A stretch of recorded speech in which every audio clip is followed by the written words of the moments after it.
Hi there, welcome to the Reagan Data Trading website. You're probably asking yourself what exactly is data trading. It's also known as news trading or spike trading, and very simply it's the trading of different markets such as currency markets, index markets, even financial markets, and you're trading these markets based upon economic data the moment that data is released. An example here on this chart is the E-mini S&P contract, and it was a trade that you could have taken on the 11th of June of 2010, and this was during an economic release called retail sales. You see that a deviation of -1 causes the E-mini S&P to move 6 points.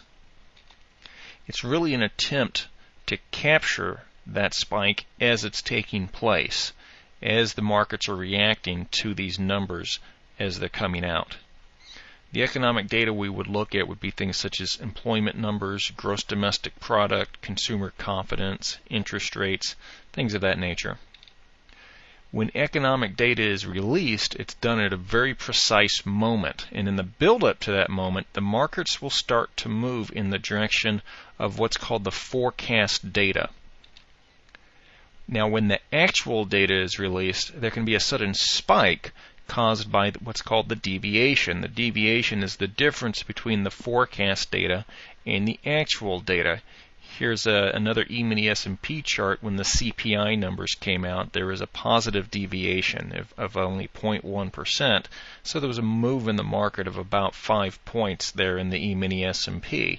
Of course, if you are a futures trader, you know that for every contract in the E-mini S&P, you have 1 point gain is about $50. So 5 times 50 would have been $250 that you would have netted per contract if you would have been able to somehow soak up that entire 5-point spike.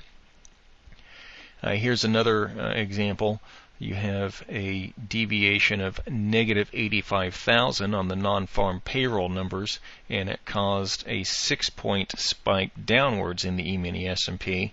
You see another one here. Again, non-farm payrolls were better than expected by 31,000, and it caused a 5-point positive spike in the E-mini S&P. Again, here's a deviation of -104,000, and it caused the E-mini S&P to actually spike downwards by 13 points initially, and then you see a few minutes later where the market continues to move downward a little bit. Here's another one. Again, non-farm payroll numbers, -66,000, and there's a 14-point spike, and then it does retrace a little bit, but then again a few minutes later it spikes back, or it starts to move back down.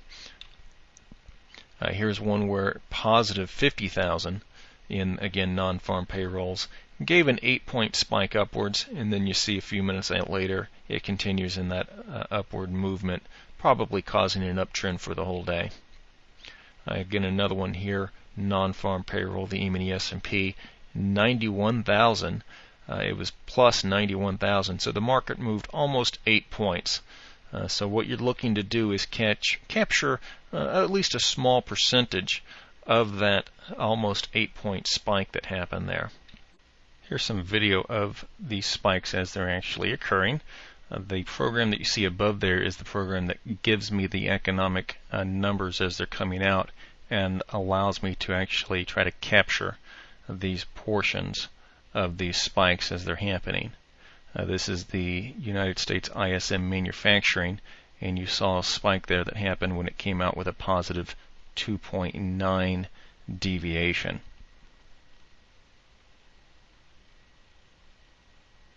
And a little bit of follow through now, so you would have been taking some profit up there at the top of that spike.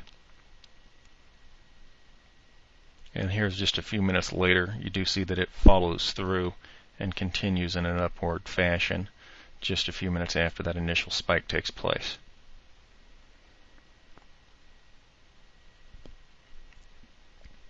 And here we're going to look at non-farm payrolls, and you see a pretty big spike there. Non-farm payrolls comes in this example at plus 91,000, so there is what the spike looks like as it's taking place.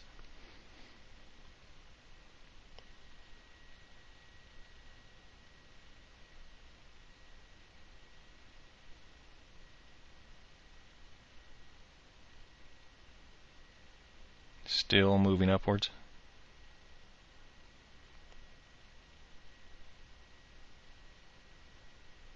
Real nice trade if you could have gotten in there anywhere around 18 or 19, or even better if your technology's fast enough.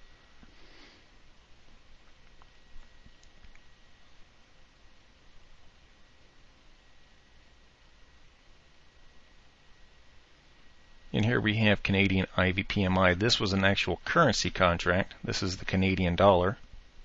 The numbers came in at minus 8.3.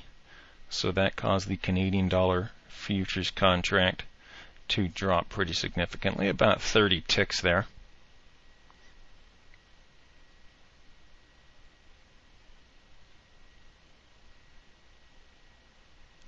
And what you're really looking to do is capture a portion of that spike. If there's a big enough deviation, you can almost predict which way the market will move. And you see the follow through there. If you would like any additional information on how this works and how to take advantage of these kinds of situations, fill out the form at the bottom of this page, and I will get back to you and I'll help you get set up. Thanks for visiting my website. Have a great day.